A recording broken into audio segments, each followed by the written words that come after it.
Hello, everyone, and welcome to the Jeffrey Epstein Show. I'm your host, Bobbycapucci, and this is Daily Drop number 397. Hey, what's going on, everybody? So, sorry there was no morning update today. I was a bit caught up trying to figure out why in the hell the podcast is no longer on iTunes. Almost on cue, right after I talked about censorship, the podcast is no longer available on iTunes. Go ahead and punch in the Jeffrey Epstein Show iTunes into your search browser, and you will see exactly what I'm talking about. Now, there's some people who are saying that they're still getting the episodes uploaded via Apple Podcasts, but even when you punch that in, you don't see it. So I'm guessing that if you haven't been subscribed to the show previously, there's some sort of shadow ban in the Apple podcast realm and just an all-out ban in iTunes. So there we are, folks, just like I told you, just like I said it was going to happen. Now, I always tell you, I'm not a psychologist, so, I can't really speak on this. Well, this is some shit I can speak on. I understand the stakes, and I understand what's going on here. And I understand how dangerous it is to staunch the flow of independent media. But a lot of people don't understand this, obviously. And a lot of people want to convolute the defense of freedom of speech and add it up into one gigantic pile of shit with Donald Trump. And it's ludicrous, okay? I guess Noam Chomsky is a right-winger. I guess he's just a hardcore right-wing Donald Trump supporter, huh? It's an absolute joke. Anyway, we're going to talk more about that on Sunday during the live stream. And I figure that'll be the perfect forum for it. So if you want to talk about censorship or you want to try and argue the point that it's a good thing, then Sunday on the live stream, that's the perfect spot for you to show up so we could have a nice discussion about it. Because I'll tell you what, folks, it will not be long before they start purging everybody who doesn't get in line with the narrative of the legacy media. And it's amazing to me how anyone following this Jeffrey Epstein case who says that they're ardent about justice and they're passionate about justice can also at the same time cheer on the very same authorities who were protecting Jeffrey Epstein for decades as they go around squashing people's voices. It is absolutely absurd, and I don't understand how you could possibly be productive throughout the day with how tiring the mental gymnastics of juggling all of that must be. So, we're going to get a lot deeper into that Sunday. If that's something you're not interested in, then you don't want to download Sunday's live stream. But if you want to talk about censorship some more, and you want to talk about the perils of it, and how it's already impacting us here at the Jeffrey Epstein Show, then Sunday is the place to do just that. And hopefully you guys will all be joining me. Last week was another smashing success, over 2 hours, a lot of participation, and a lot of it good back and forth conversation, people sharing good points. And that's what I hope we can do on Sunday as well. Go back and forth and discuss the pitfalls of all of this. All right, folks, so we have a long article tonight, so I'm not going to get too much deeper into the weeds about my situation and the situation the show finds itself in. But what I will do is dive right back into the money chase. We're going to talk a little bit more about the FinCen files tonight, and this is a pretty good wrap-up of some of the impact that the FinCen files has had since they were broken. And it's also of note that the FinCen files were a lot smaller, as in the amount of documents released, as opposed to the other huge drops, the Paradise Papers, the Panama Papers, etc., etc. So we've learned a whole lot from a very small percentage of the actual documentation that is in the possession of the government, right? But if what we have learned from this little bit tells the story, then things might even be worse than we even imagined. So let's jump into this article from the International Consortium of Investigative Journalists. Headline: How Our Smallest FinCen File Story Captured the Biggest Data Lessons. Each confidential client profile amounts to only a few hundred words, but the huge data lift involved was emblematic of the entire FinCen Files investigation. This article is authored by Delphine Reuter. Unlike previous ICIJ investigations, such as Luanda leaks, Mauritius leaks, or Panama Papers, the FinCen Files documents didn't number in the hundreds of thousands or millions. I think it was like 2,100 pages, 2,600 pages. And they were very telling, right? How these financial institutions continue to skirt around the rules, continue to be negligent when it comes to reporting properly, and how the government, up until recently with the new anti-money laundering legislation that was just passed, has pretty much given these people a pass. So it still remains to be seen if this anti-money laundering legislation is going to have any teeth, and we'll see moving forward just what it means, right, as far as bringing these people to heel.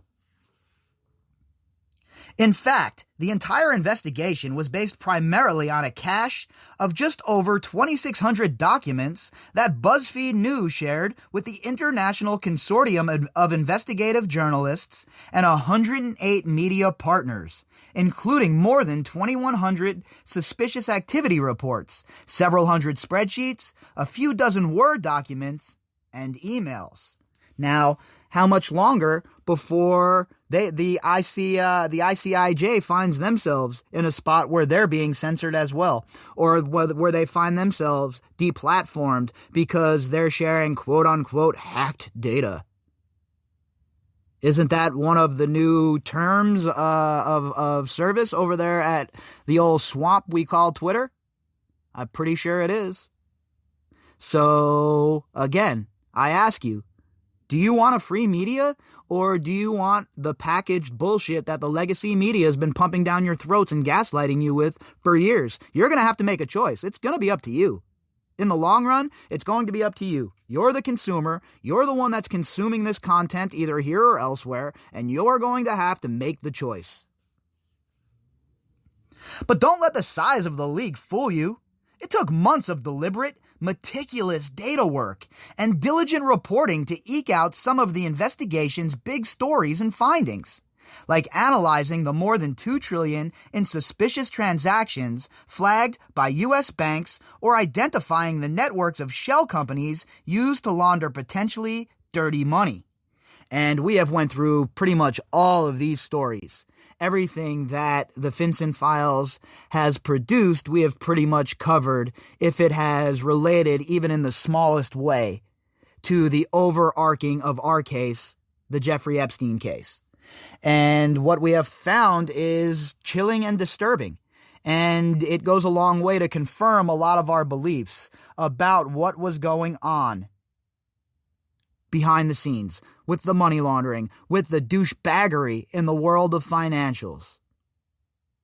And the FinCen Files and the SARS that they produced was just more evidence and more concrete stuffing in the wall, proving that these financial institutions are engaging on large-scale money laundering episodes right under everybody's nose, and nobody is the wiser for the most part.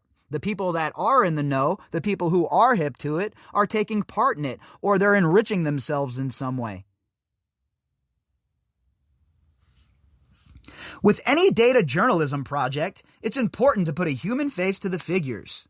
Our confidential clients feature was a selection of businessmen, fraudsters, and political leaders whose stories appeared in the leaked files. The aim was to show how global banks continued moving billions of dollars around the world for clients they suspected were funding illicit or illegal activities. And we know that that's our guy to a T, right? Definitely 100% to a T. That's the painted image of that bitch-ass punk Jeffrey Epstein. And that's why the FinCen files have been such an ongoing point of discussion here on the podcast. It's been such a huge deal, right? Because it is very important if we're going to build a blueprint that shows the web that connects all of these people financially. It's not, they're not going to just have it right out there for everybody to see. That's why when people are like, well, but what about their taxes? Their taxes say, what does that mean? So somebody's involved in a money laundering scheme, so they're going to claim it on their taxes? Come on, wise up, folks. We quickly discovered that each profile offered a microcosm of the huge amount of reporting and analysis that would eventually go into every story across the entire investigation, whether it was a 7,000-word feature on British shell companies or a 300-word profile of a corrupt politician. Here's what we learned along the way. So, no matter the length of the stories that was published in regards to the FinCen files, all of them proved to be pretty important in my opinion. And when you're following it the way we are, and you're following it in such a almost unbreakable pattern, right? I have the notifications turned on, so anytime there's a new story, I'm all over it. It just shows you that every single thing that they were talking about here, when you start putting the pieces together and adding it up to what we already knew from the other leaks, from other fines, from other cases in regards to the financial world, that the FinCen files were just another nail in the coffin when it comes to the financial world and them trying to act like they are not involved in wide-scale money laundering and the protection of the assets of some of the world's scummiest individuals. The data required reading between the lines, another reason why I enjoy it so much. As you all know, that is the premise of this podcast. I don't make pretend I'm a journalist or none of that nonsense. I'm not out here acting like I'm old Anderson Cooper or we're breaking news like other people do. Other salacious-ass people who are into all kinds of, nonsensical gaslighting and muddying of the waters. That is not what we're doing here. What we do here is we follow the stories as they appear in the news, and we analyze them as they happen. And that calls for a lot of reading in between the lines. The files we were looking at were not the sort of frank exchanges between a client and their trusted wealth manager, accountant, or lawyer that we've seen in past investigations. There were no details of intimate client meetings or clear indications of intentions or motivations. And exactly right, that is not what this was. The SARS are never that. They're never going to give you that full picture. What they're going to do is give you an inroad to spring an investigation onto somebody or to get an idea that they're moving bad money through your bank with the way that they're conducting their transactions. And it's one of the first steps to starting an investigation, right? There are many steps that go into an investigation. This is just one of the first ones. The suspicious activity reports and spreadsheet lists of transactions we accessed were put together by banks' compliance officers reporting their suspicions to the U.S. Treasury's Financial Crimes Enforcement Network, known as FinCen. These officers often had no direct connection to the transaction or the client themselves, and were often either ill-informed or limited in the amount of details they could provide FinCen. And we've talked about this as well. What happens is, I'll use, again, the sports book as an example. A ticket writer, the very lowest man on the totem pole in the whole entire shop, can initiate a SARC. And what you do is you fill out this report if you think a transaction was shifty, and then that gets sent out in the audit all the way up to your compliance division, and then compliance takes it from there. They enter it into FinCen, and off we go. So there's really no face-to-face like they're talking about here, right? In the reports, there's no conversation between, say, the ticket writer and the compliance officer. But if you read between the lines and you use the template that's been set out previously in the other leaks, it is safe to assume what is going on here.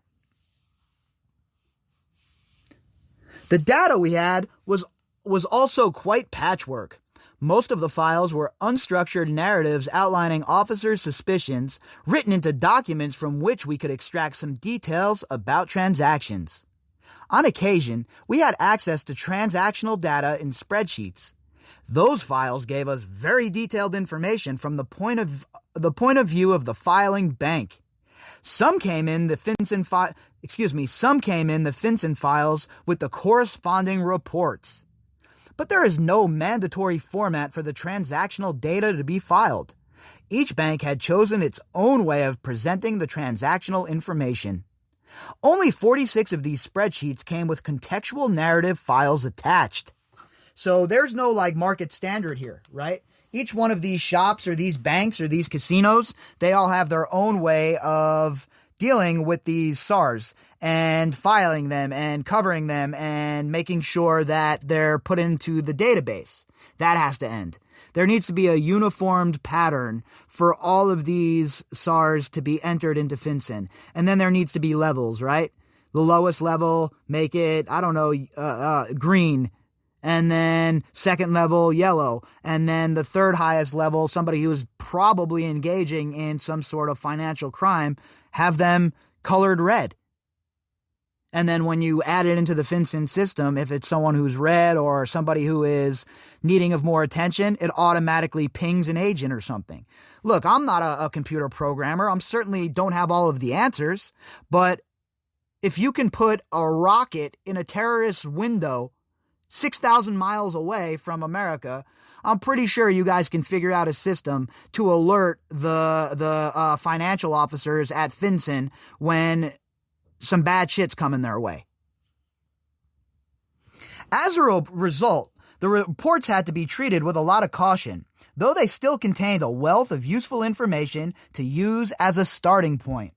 For example, JP Morgan Chase reported hundreds of millions of dollars worth of transactions made by Paul Manafort, the former manager of Donald Trump's 2016 presidential campaign, and his associates. The SAR itself wasn't particularly detailed, but we fortunately had access to the corresponding list of transactions, which showed the money flows tied to Manafort and his companions. Before I go any further, I think that of all the pardons Trump has passed out so far, the one to Manafort is the worst. This guy is obviously a financial criminal. I don't care what team he's on. I don't care if he was your campaign manager. It's a bad look. It's gross.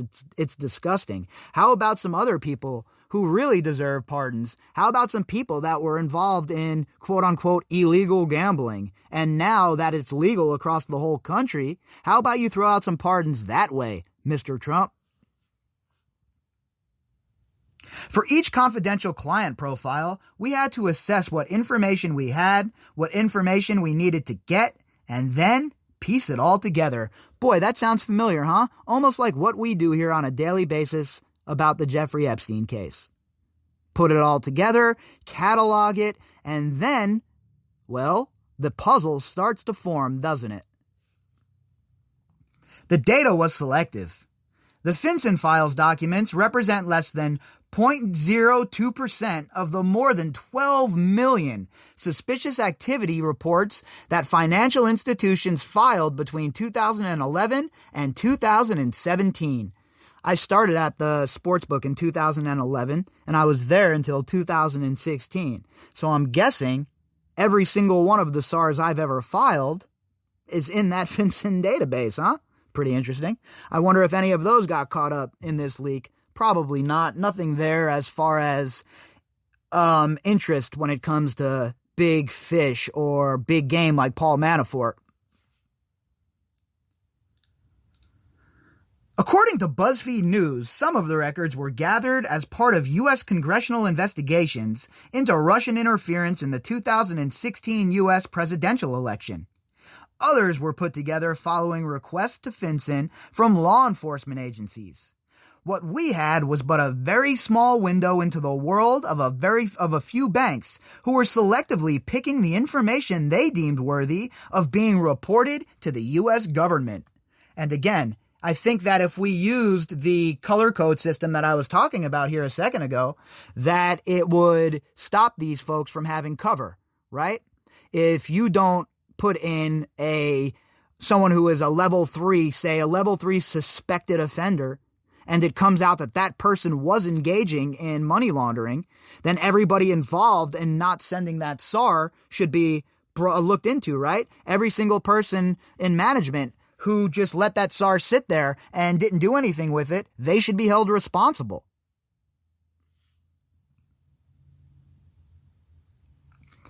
It wasn't possible to pick a bank's famous client and follow a steady trail of information exchanged between them over the years.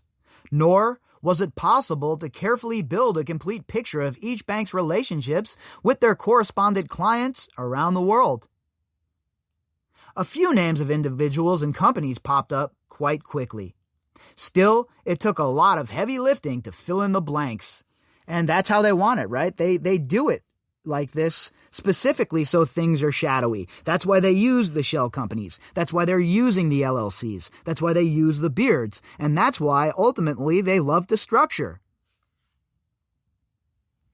For example, we knew Deutsche Bank took an interest in a few companies owned by Ukrainian businessman Ihor Kolomoisky, especially in 2016, when it filed several reports mentioning transactions made by Kolomoisky's Ukrainian International Airlines. You know, it's pretty funny. Seems like every time we talk about money laundering of any kind, the word Ukraine and the country Ukraine pops up.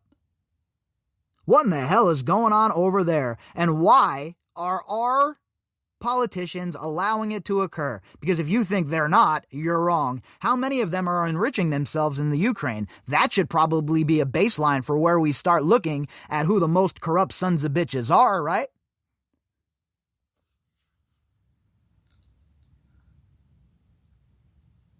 But we couldn't know what exactly prompted the reports to be filed in the first place, whether more reports were filed than those we had, and what happened after they were sent to FinCen. What we had was not dissimilar to the feeling you get when driving on a sparsely lit highway. You can distinguish patches illuminated by streetlights, but you cannot know what lies in the darkness beyond. That is for sure too, right? It gives us a little peek behind the curtain. And it gives us a little bit more context and more of an idea of what goes on with these mega-rich scumbags. What it most certainly does is shine a spotlight on Jeffrey Epstein completely, though. Every bank mentioned in the FinCen files was a bank that was in bed with Jeffrey Epstein and Ghislaine Maxwell at some point. And I hope beyond hope, folks, that at some point in time, a reckoning is coming for these people. The data was full of duplicates. One of the things we like to do in the ICIJ data team is to count things. We count documents, we add up amounts, we calculate date ranges, and we classify entities, such as banks, all in the name of contextualizing information and building understanding, just like any sort of good outlet would do. If you're doing an investigation, this is the same thing that a cop would do, a detective, as he's investigating a crime. You got to set everything up, right? Nothing just falls into your lap. Starts with little pieces, little bits of circumstantial evidence. That starts to add up. And once that all adds up, then you have some probable cause. I like to use the analogy of a person collecting shells on the beach. Whereas most people would select the most beautiful or original shells and discard the rest, the data team goes through every shell there is and considers each one against the methodology. In the end, the questions we need to answer are plentiful. Is it useful? Is it representative? Can it be trusted? What can we safely say, and what don't we have enough information about? Boy, who does that sound like, huh? What do I always say, folks? It is not what I know, it is what I can prove, at least circumstantially. So that's one thing that you can guarantee from me. If I'm talking about it, there is enough circumstantial evidence there for it. You're never going to hear me talk about some of the more wild shit, right? Not here on the podcast. Unless, of course, on a Sunday you want to pop into the live stream for that open forum, then I'll talk about whatever you want. But adding it to the catalog here on the podcast, I'm very particular about that. The first confidential client we looked at was Mukhtar Ablazov, a Kazakh national who has lived in exile for more than 10 years and is accused by Kazakh authorities of having embezzled billions of dollars during his tenure as chairman of a bank. Ablazov has appeared in a number of previous ICIJ investigations.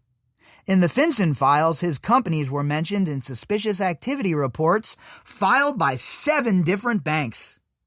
This gave us an inclination that it was a good profile to focus on. Yeah, you think? 7 different banks think that this guy is up to no good?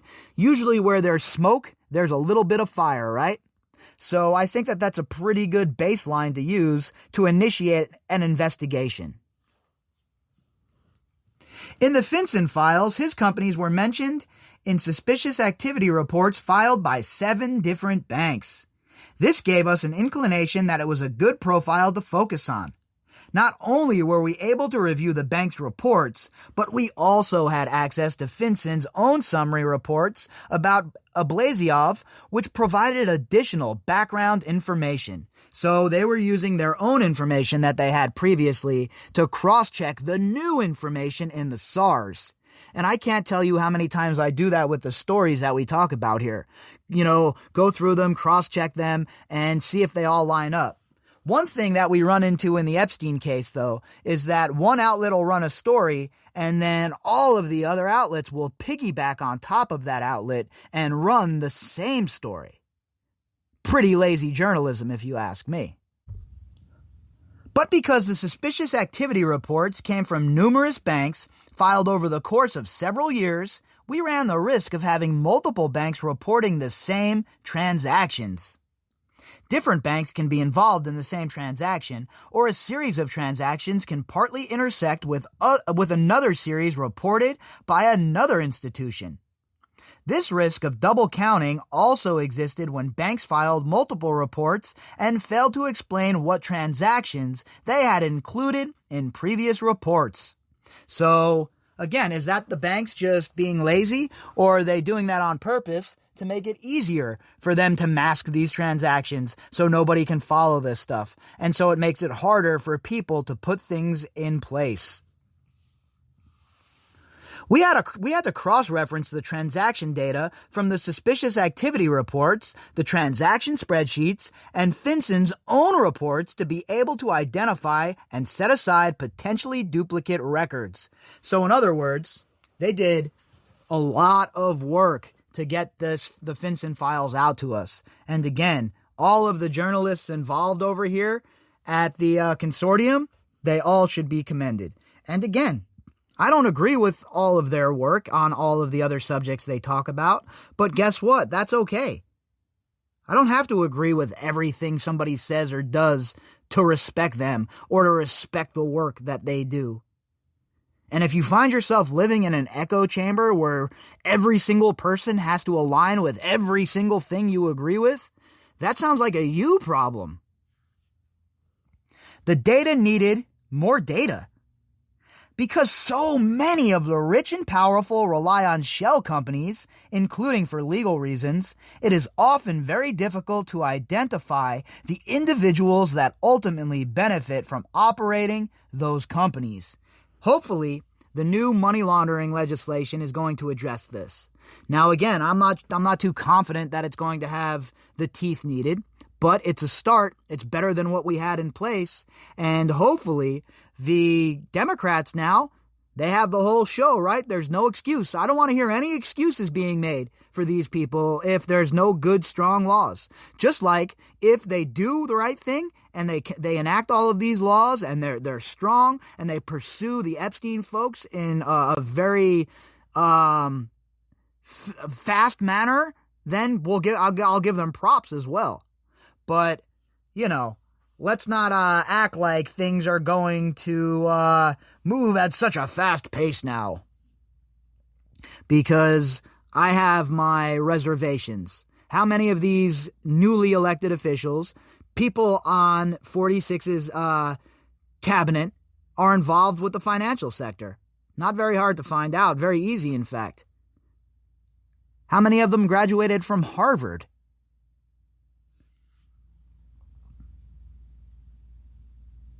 The U.S. banks themselves sometimes have a hard time tracking those ultimate beneficial owners, or UBOs, as shown in the FinCen files. We had to research what companies were owned by each of the individuals portrayed in the files and check whether we had additional transactions in the data tied to those companies which hadn't been identified by the banks. So again, a lot of cross-referencing, a lot of good, hard journalism being done here. You're not going to see that in the major outlets. You're not going to see that in the major outlets anymore at all. The editorial room is completely and utterly toothless, and they're all in bed with the intelligence agencies and huge business. I don't know how anyone can deny that fact at this point. This happened for transactions tied to Isabel dos Santos, which Standard Chartered flagged as part of a report about various companies called Unitel. Thanks to our previous Luanda Leaks investigation, we were able to identify the transactions that were relevant to the Unitel company, partly owned by Isabel dos Santos, and include this amount in her confidential client's profile.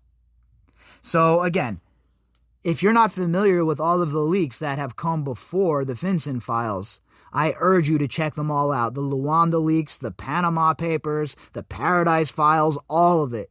And of course, WikiLeaks. We came across several other cases where banks reported suspicious transactions we could tie to one of the confidential clients through outside research, such as Oleg Deripaska, a Russian businessman whose companies used accounts at Expo Bank in Latvia. Deripaska, huh? Sounds like a defenseman in the NHL.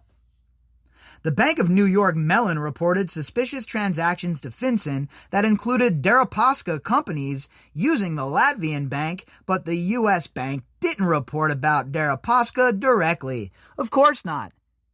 I don't want to seem like I'm just hammering overseas banks, because that's certainly not the case.